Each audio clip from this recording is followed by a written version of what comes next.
Et ici? Ce sont des Anglais, mon général. Ah.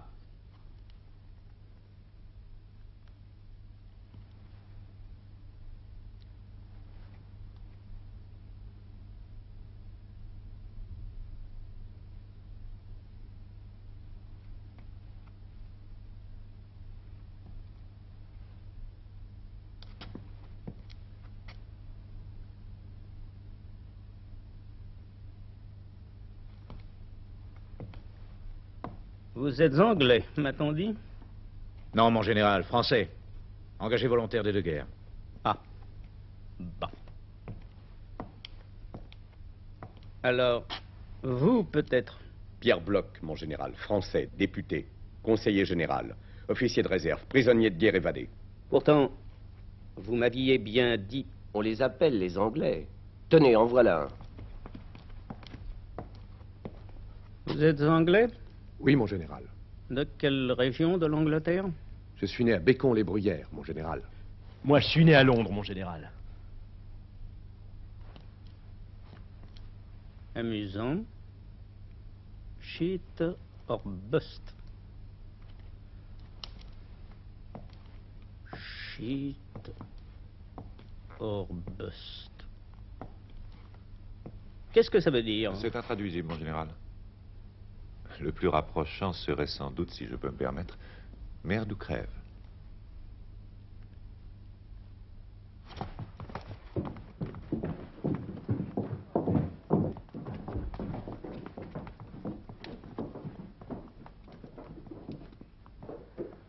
Pour clôturer cette journée historique, je vous propose une répétition de la chorale. Veillez, vas-y, à toi, c'est le moment. Attention. Halte là, halte là, halte là, les montagnards, halte là, halte là, les montagnards sont là, les montagnards, les montagnards, les montagnards sont là. Halte là, halte là, les montagnards, les montagnards, halte là, les montagnards sont là. Langelan? Prêt? Partez.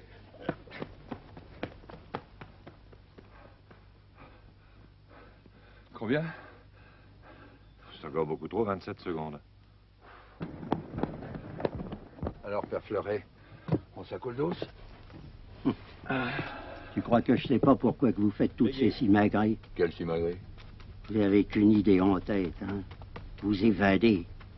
Il n'y en a pas un pour vous dire que c'est de la folie. Oh, de la folie. Oh ouais, je sais ce que je dis.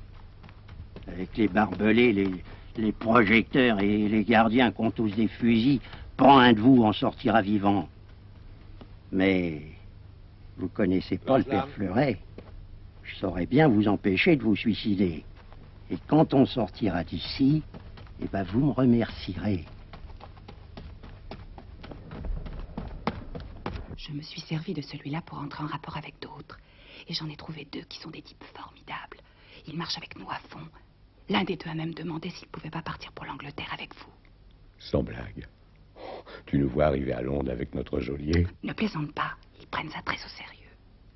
Ils ont même mis au point un système très astucieux pour se passer des consignes. Un message dans un tube d'aspirine. Madame Bloch? Oui. Je voudrais vous parler. Je suis le gérant du mess des gardiens. C'est à quel sujet? Je ne peux pas vous le dire ici. Ça concerne votre mari, ses amis, enfin leurs projets. Vous voyez ce que je veux dire? Je vous suis. Vous voyez, c'est tout simple. Ce papier roulé dans ce tube d'aspirine, et j'en sais aussi long que vous sur toute cette histoire. Comment avez-vous pu? Procurer ce tube. Oh, les deux gardiens qui ont accepté de vous aider ne vous ont pas trahi. Alors, une fausse manœuvre, tout simplement, une veste accrochée au vestiaire à la place d'une autre. Et maintenant? Ben, votre affaire me paraît très bien montée. Elle devrait réussir. Évidemment, il suffirait que j'aille porter ce papier au gardien-chef et tout serait terminé. Enfin, j'ai préféré vous voir vous parler. Dites-moi ce que vous voulez. D'abord, je voudrais que vous compreniez que je suis de cœur avec vous. Je suis même prêt à vous aider. Nous aider? Oui, le soir de l'évasion. Évidemment, comme je courrais de sérieux risques, il faudra me dédommager par avance. Enfin, une certaine somme. Dites un chiffre. Si je peux. Que diriez-vous de 50 000?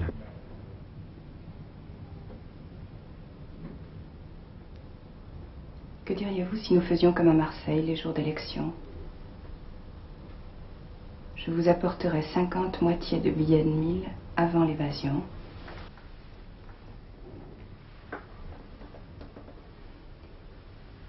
Et les 50 autres moitiés après. Aux armes, citoyens, formez vos bataillons, marchons, marchons, qu'un sang impur abreuve nos sillons. Mes camarades communistes et moi-même sommes heureux que vous ayez accepté cette invitation. Dans quelques années, nous nous souviendrons de ce 14 juillet 1942. En attendant, levons nos verres à la République. À la République! Et à votre prochain voyage. Bonne chance pour vous et pour vos amis. Notre prochain voyage.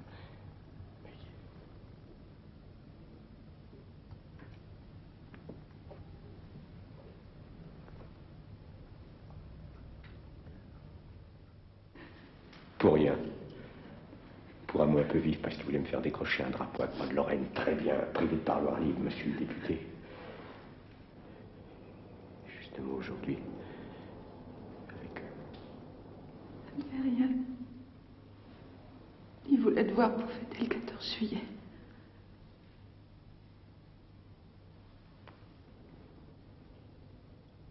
Privé de parloir libre. Un 14 juillet, à la veille de son départ encore. Ne sois pas injuste. Le gardien-chef ne sait pas que c'est la veille du départ, du moins je l'espère. C'est vrai, je suis stupide. Dis pour rigoler, je ne me souviens jamais, on t'appelle comment? Racheline, Lazare? Lucien, ça n'a d'ailleurs aucune importance.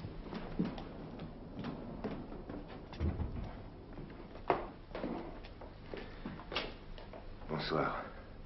Alors, c'est pour demain. Et moi, j'y ai dit à Jumeau. Pas Jumeau que je te l'ai dit. Mais oui, tu me l'as dit.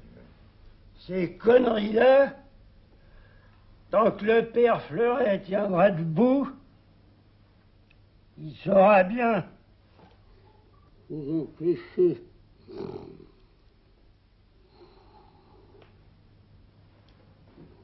Ça y est, il rentre. Ah, j'ai cru qu'il n'allait jamais s'endormir. Un vrai Rasputin! Moi, je pense surtout qu'on nous a refilé un somnifère pour nouveau-né. Regarde ton nouveau-né. Une toupie hollandaise.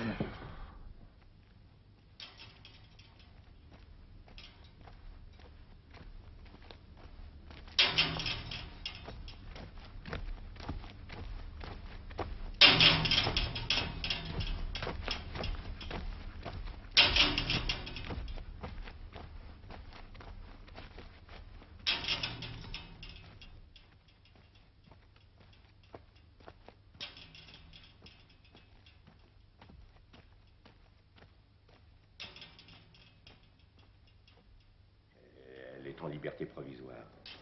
D'un jour à l'autre, on peut la ramasser. Et les gosses? Si tu les avais vus derrière leur grillage. Elle aurait pas dû te les amener. Penses-tu, si je ne les avais pas revus, je ne partais pas. Donc tu pars. Et si par ma faute elle retourne en prison? Et si les gosses sont confiés à un orphelinat? C'est toi-même qui m'as expliqué la semaine dernière que tout était arrangé. Que Gabi devait partir ce matin pour Vichy, qu'elle ferait le tour de tous les bureaux pour demander ta libération. Qu'elle irait même jusqu'à se pointer au cabinet de Laval. Tout ça pour se fabriquer un alibi inoxydable. Alors? Bon, ben les enfants, c'est très joli, vos parlottes, mais on n'est pas là pour discuter, alors on attend que les grands chefs donnent l'exemple. Un instant, on arrive. Tu nous fatigues avec tes drames de conscience. Un soldat n'a pas de drame de conscience. Oui, oui, mais... Oui, il n'y a pas de mais. Est-ce que tu reconnais l'armistice? Bien sûr que non, mais la question n'est pas là. Donc, tu es toujours un soldat? Et un soldat prisonnier a le devoir de s'évader, sans se préoccuper de savoir ce qui peut arriver à sa femme ou à ses gosses. C'est facile quand on est célibataire. C'est bien simple. Moi, je surveille la voiture. Et dès qu'elle est en place, je viens me mettre à cette fenêtre et j'allume mon briquet. Toi, tu attends d'être sur le Mirador, et dès qu'il y a plus d'une demi-heure de prévu entre deux rondes, tu donnes le signal. Dis, tu ne crois pas que ça suffit comme ça? À t'entendre, on dirait que c'est toi qui as tout monté de A jusqu'à Z. Et que c'est toi le patron. Mais c'est à moi que Madame Bloch... À donner 50 moitiés de billets de 1000, on sait, et on t'en dit pas. Alors, tout ce qu'on te demande, c'est de gagner l'autre moitié de ton fric, et pour ce qui est du reste, écrase. Laisse-moi t'expliquer. Inutile. On a compris.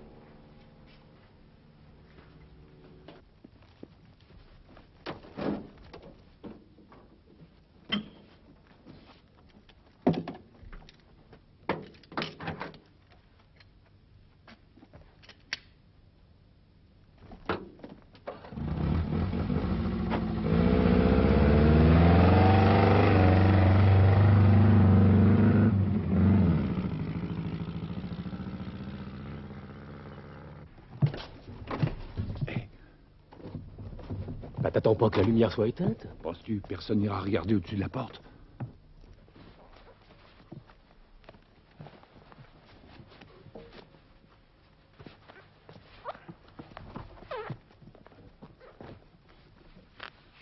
N'oubliez pas les clochons dans les lits, que ça fasse habiter vu de loin.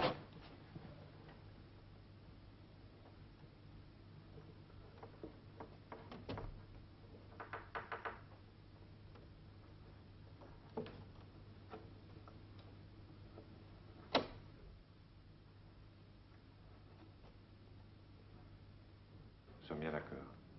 Celui qui part repasse la ficelle à l'autre, qui attend mon signal, et ainsi de suite. Pas de bagages, pas de baluchon et surtout pas de valise.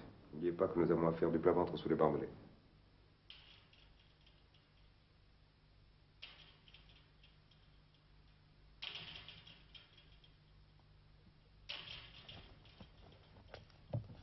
Pour ceux qui ne sont pas allés, je signale qu'en Angleterre, les brosses à dents sont en vente libre. Déjà, c'est malin, on n'a même pas été foutu de tirer au sort avant le couvre-feu jumeau. T'as préparé les numéros? Oui, dans le képi du commandant. C'est moi qui l'a fait. L'As, le numéro 1. Le 7. Le 5. Le 2.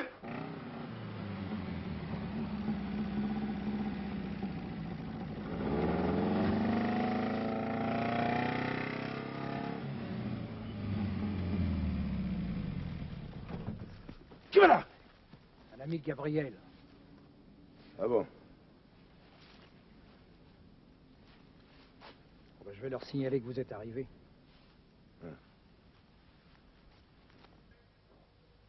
Ça y est.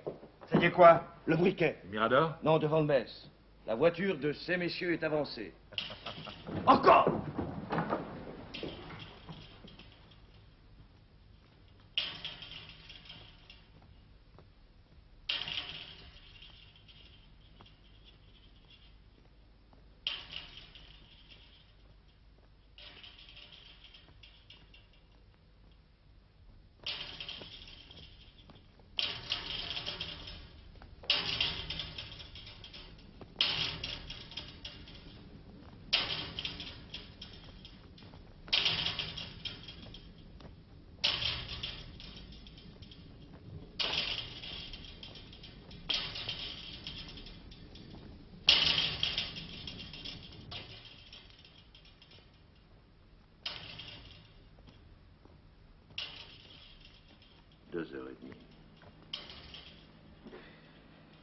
Passer 3 heures, c'est cloqué pour cette nuit.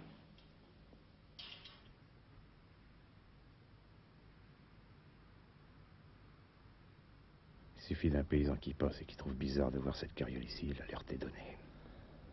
Pourquoi voulez-vous qu'un paysan se promène ici à plus de 2 heures du matin? Pour tout vous dire, l'homme qui nous attendait ici quand nous sommes arrivés ne m'inspire pas grande confiance. Le gars aux 50 tickets. Moi, j'y crois. Comme ça? Sans raison? Si, avec une bonne raison. C'est que ces tickets ne sont que des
Cette fois, ça y est.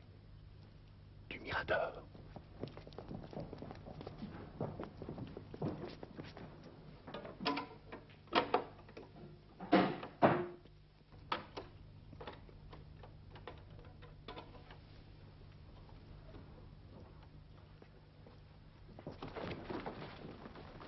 J'y vais. Lyon. Oui. Tu tiens la ficelle et tu la lâches pas, hein? Pas de danger. Salut à ceux qui sont pas du voyage. Merde. Shitterbust. Shitterbust. Salut.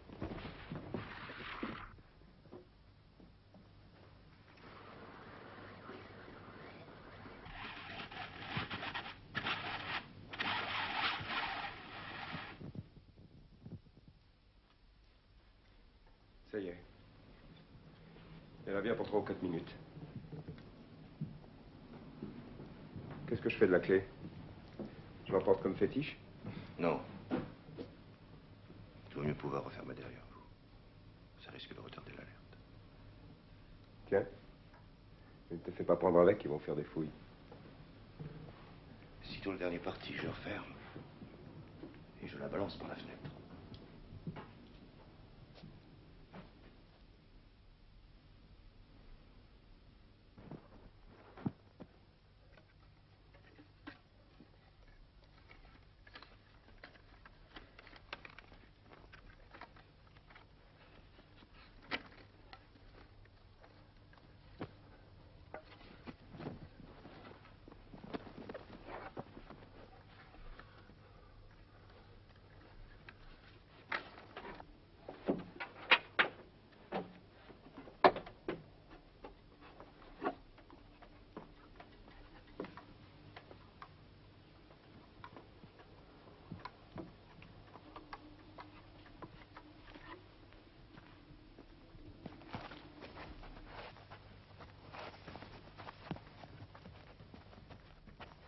Je suis un ami de Cabriel.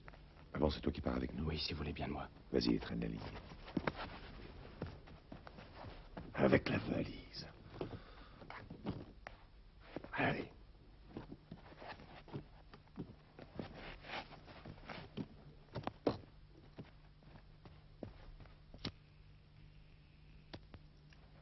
Plus de 3 heures. On avait bien dit, passer 3 heures, c'est remis au lendemain. Accordons-leur le quart d'heure de grâce.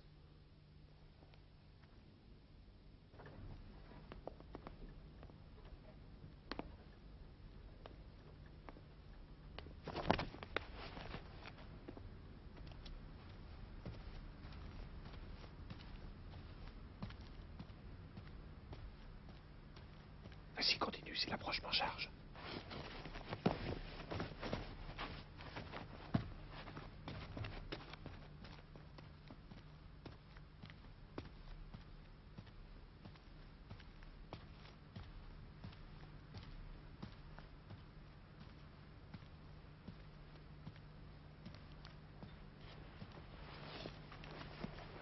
Ce sont les Anglais, oui. Essayez de faire un peu moins de bruit. Toujours rien. Il y a plus d'une minute. Ils ont un peu peur. Ça y est, à toi.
salut Pigeon, tu refermes derrière moi.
Bientôt 3h30.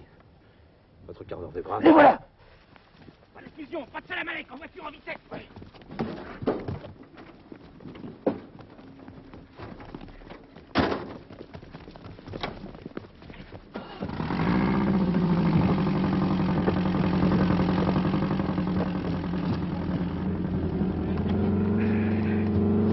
Alors, le chronométrage tout à l'heure.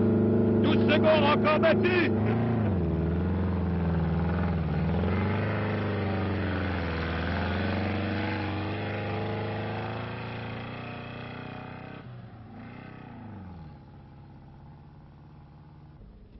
Cinq des évadés de Mozac sur 7 survivants sont ici ce soir. Georges Langelan, Robert Lyon, Georges Béguet, Pierre Bloch et Raymond Roche. Et puis à côté d'eux, 3 de ceux qui les ont aidés à dire adieu à Mozac, le gardien Velten, Rigoulet, qui mérite encore de s'appeler le Frisé, et Maître Goyot-Brissonnière. Avant de leur donner la parole, il faut peut-être répondre à une question que certains d'entre vous se posent.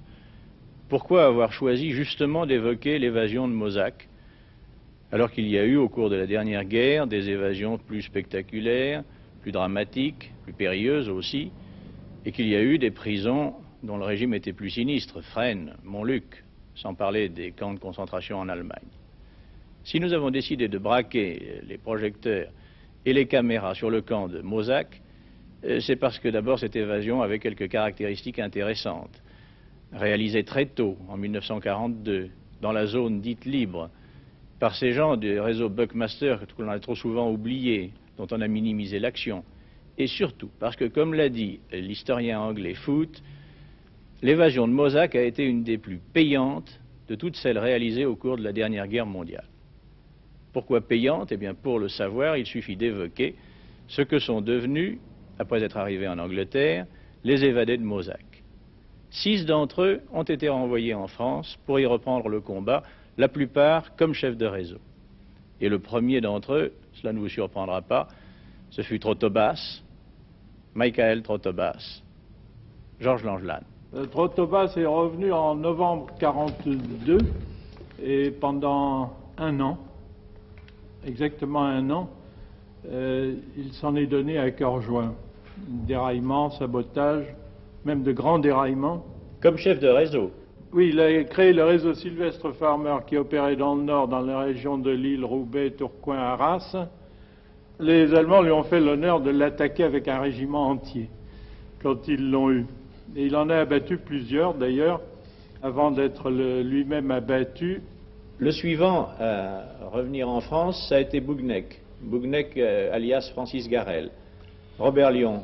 Bouguenec est arrivé également en Angleterre en octobre 1942 et est reparti en France en mars 1943 pour fonder le réseau Butler dans la région du Mans.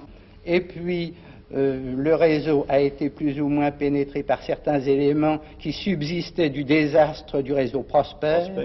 Et c'est ce qui a conduit les Allemands, par voie de recoupement de routine, arrêté Bouguenec et son radio Rousset à Paris le 5 septembre 1943. Alors Bouguenec a été déporté, il a été exécuté à Buchenwald par pendaison à un crochet de boucher. À la lune d'avril, c'est le tour de Jumeau et Liévert. Malheureusement, Jumeau doit sauter d'un avion touché par la flak, la DCA allemande. Il est blessé, arrêté, emmené en Allemagne, il mourra au bout de quelques semaines. Plus chanceux, Liévert va créer, entre Rouen et Le Havre, le réseau Salesman, l'un des meilleurs réseaux Buckmaster. Georges Béguet. Oui, il est revenu en France tout à fait au début de 1943 et il a pris le commandement du groupe qu'il a monté de toutes pièces, Rouen-Le Havre, comme vous le dites. Salesman. Liévert est responsable et a eu le mérite d'organiser des sabotages qui ont fait histoire, comme le sabotage de la sous-station de Dieppedalle, le sabotage d'un dragueur de mine en port de Rouen, et je crois également des dommages assez importants infligés à un sous-marin qui se trouvait dans le port de Rouen également. Définitivement brûlé en Normandie, Liévert sera renvoyé en France en juin 1944 et parachuté avec une mission auprès des maquis de la Haute-Vienne, et cette mission lui vaudra, sous le nom de Major Staunton, de recevoir la reddition du général allemand Gleininger et de toute la garnison de Limoges. Il y a même une autre chose, je crois, permettez-moi de vous interrompre, qui doit être mentionnée, c'est l'action du maquis qui a contribué, sous les ordres de la direction de Philippe Liévert, au retard du retour de la division d'Eichsreich depuis le sud de la France, le sud-ouest de la France, jusque vers le front du Nord, n'est-ce pas, aux ordres de Rommel. Le cinquième à être revenu en France, il est ici, c'est Robert Lyon. Oui, je suis revenu le 23 juin 1943, déposé par Lysander à côté d'Amboise, arrivé à Paris avec un compagnon dont j'ignorais l'identité. J'ai constitué mon réseau dans la région lyonnaise, roannaise. Nous avons reçu des parachutages dont le premier eut lieu en février 1944. Je fus arrêté le 10 mai 1944 au cours d'un contrôle d'identité à Lyon. J'ai essayé de m'évader de la voiture qui me transportait, je fus rattrapé. Arrivé à la Gestapo, on m'enferma à Montluc, où je restais 9 jours, le temps de vérifier les très beaux papiers d'identité dont j'étais muni et qui étaient vraiment impeccables. Malheureusement, il y avait une faille dedans. Alors à ce moment-là, on m'a mis dans un train qui conduisait des prisonniers j'ai sauté in extremis à Villeneuve-Saint-Georges. Il était temps avant d'arriver à Paris. Et à la veille du débarquement, le 5 juin, je rejoignais à Roanne mon réseau qui a commencé à fonctionner par les déraillements, les sabotages, etc. Enfin, le dernier à revenir en France, c'est Jack Hayes, Raymond Roche. Jack Hayes a eu une conduite merveilleuse en étant parachuté derrière les lignes. Le 10 juillet 1944, et très rapidement, il a pu former un noyau de volontaires qui lui a permis de passer toutes les nuits des renseignements qui ont été oui, renseigner le général américain qui était en face. Pour les Américains. Voilà pour les 6 évadés de Mozac qui sont revenus en France. Béguet et le Harrivel, eux, ont rejoint, et même Raymond Roche, ont rejoint le staff du SOE. Avec quelle fonction? Le Harrivel, lui, était officier d'accompagnement, servant à établir la coordination pour l'acheminement d'agents en entraînement d'un de nos centres d'entraînement à l'autre. Vous-même, au SOI, votre spécialité, ça a été les transmissions ou le bricolage? Moi-même... il y a des rapports entre les deux, d'ailleurs. C'est la même chose. Les transmissions, il faut connaître le bricolage. Non, aussitôt revenu à Londres, le même jour que Pierre, qui était dans le même avion que moi, après avoir quitté Gibraltar, la proposition m'a été faite de prendre la tête de la section des transmissions de l'organisation Buckmaster. Quand on est l'inventeur des messages personnels, c'est bien normal, hein? Oui. Oui, mais il y avait beaucoup à faire. Quand je suis retourné, on m'a dit, il n'y a que 6 radios encore en ce moment-ci dans toute la France, sur tout le territoire, et il n'y en a que 3 qui fonctionnent. Alors, je me suis je me suis mis à la tâche de mon mieux, quoi. Au moment de la libération, au moment de 1944, du débarquement, il y avait plus de 120 radios pour la section F, la section Buckmaster, qui fonctionnait. Et vous, Raymond Roche? Je suis resté à Londres à l'état-major du SOI, en essayant de faire profiter nos camarades qui partaient d'expériences que nous avions eues auparavant. Et j'étais agent de renseignement de l'armée britannique dans la préparation du débarquement. J'ai moi-même débarqué avec l'état-major de la première armée le 14 juin 1944 à Arromanches. Quant à Pierre Bloch? Bien. Moi, je suis arrivé à Londres, en même temps que notre ami Béguet, après un petit séjour à Miranda, pour apprendre que nous venions d'être condamnés à mort par le tribunal d'État de Lyon, et c'est la raison pour laquelle les services du colonel Passy me refusèrent le droit, le devoir de retourner en France. Je suis devenu chef des services d'action sur la France, et je faisais ce que faisaient nos amis à SOI, je préparais le départ de nos camarades vers la France.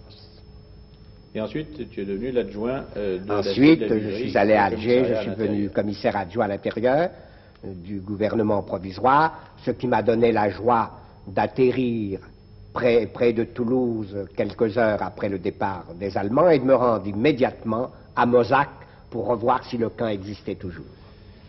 Et Georges Langelan? Moi, je n'appartenais que partiellement à SOI, et après mon retour à Londres, je suis revenu au Foreign Office, et de là, je suis reparti sur l'Afrique du Nord, d'abord un peu avant le débarquement, et j'ai fait toute l'histoire extraordinaire avec les Américains, à Alger et à Cherchell, et puis ensuite, je suis revenu plusieurs fois en France pour le Foreign Office. Nous allons maintenant nous tourner vers ceux qui ont aidé les évadés de Mozac. Joseph Velten, lorsque Gaby Bloch vous a parlé pour la première fois de ce projet d'évasion, quelle a été votre réaction? Je suis rentré pour faire un coup. C'était déjà un peu, c'était pas un petit coup. Madame Pierre Bloch, ça a duré 5 minutes. Et alors, je dis, mais je ne suis pas là pour garder les prisonniers à votre disposition, pourvu que ce soit bien fait à l'extérieur. Pour l'intérieur, parole d'honneur, ce n'est pas un service que je rends, mais c'est mon devoir de le faire. Et je l'ai plus vu le jour de mais on s'est bien aperçu que vous aviez quand même participé, et ça s'est traduit par quoi? Ça fait éternellement, je ne dis pas, je m'excuse de l'interrompre, ça s'est traduit, nous l'avons su par la suite, par un matraquage en règle. Il était bourré de coups, il a été d'ailleurs blessé grièvement par les sévices qu'il a suivis, et il a continué à répéter qu'il n'avait rien vu, qu'il ne savait rien. Quant à Rigoulet, lui, il a été de toutes les fêtes. Il a été du parachutage, Gabriel arrive... Gabriel envoie ses amitiés. Gabriel envoie ses amitiés, et puis... Et puis alors, l'évasion. L'évasion. Il nous a demandé, je dirais pas tellement de temps, mais enfin, puisque je n'étais pas en liaison constante avec l'intérieur du camp, la liaison se faisait par Mme Bloch. Ces messieurs, c'était tous des officiers d'état-major, des officiers de ceci, des officiers de cela. Ils me donnaient des directives depuis l'intérieur. Un beau jour, ils me dit, envoyez-nous une carte d'état-major. Nous allons voir l'itinéraire que vous voulez nous faire avaler. Ah. Ça revient, il ne fallait pas passer par là parce qu'il y a une gendarmerie, il ne fallait pas passer par là. Je me fous en boule, je leur écris, passez où vous voulez, je vous plaque tous. Moi, je ne veux plus faire ce travail. C'est revenu tout docile et j'ai fait ce que j'ai voulu, par la suite, ça a été terminé. Et ça s'est bien passé. Ah, ça s'est tout bien passé. Ils ont été dociles comme pas ça. Maître Goyot-Brissonnière, qui avait accès au camp comme avocat de Liévert, a fait la liaison avec la ligne d'évasion de Vic Gerson. Mais c'est surtout lui qui a présenté à Vic Gerson Lazare Rachlin. C'est fort incidemment que le major Gerson m'a dit « Trouvez-moi l'homme. L'homme pour Mozac. » Maint projet avait déjà eu lieu d'évasion à Mozac. Même à Périgueux. Mais il fallait réaliser. C'est principalement grâce à Lazare Rachlin, dit Lucien dans La Résistance, que nos camarades ont pu dire adieu à Mozac.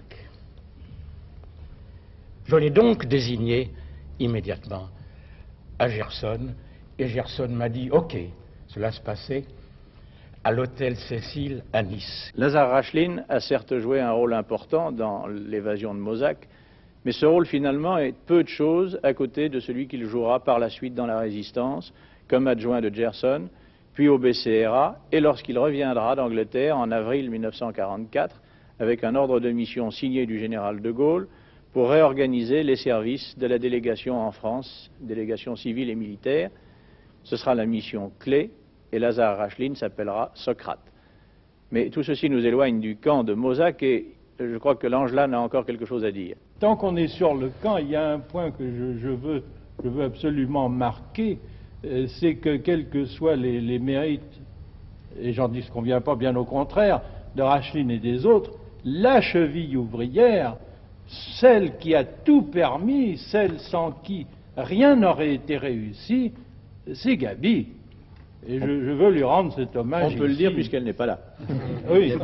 Vous savez, Gaby Bloch devrait être aussi ici, mais elle était beaucoup plus courageuse devant les problèmes de la résistance et de l'occupation que devant les caméras de la télévision. Une dernière question, Pierre Bloch. Lorsque tu es revenu au camp juste après la libération, je pense que tu as parlé de l'évasion avec tes anciens gardiens. En effet, quand je suis arrivé quelques heures après le départ des Allemands au camp de Mauzac, la première question qui m'a été posée par le gardien-chef, par où êtes-vous passé?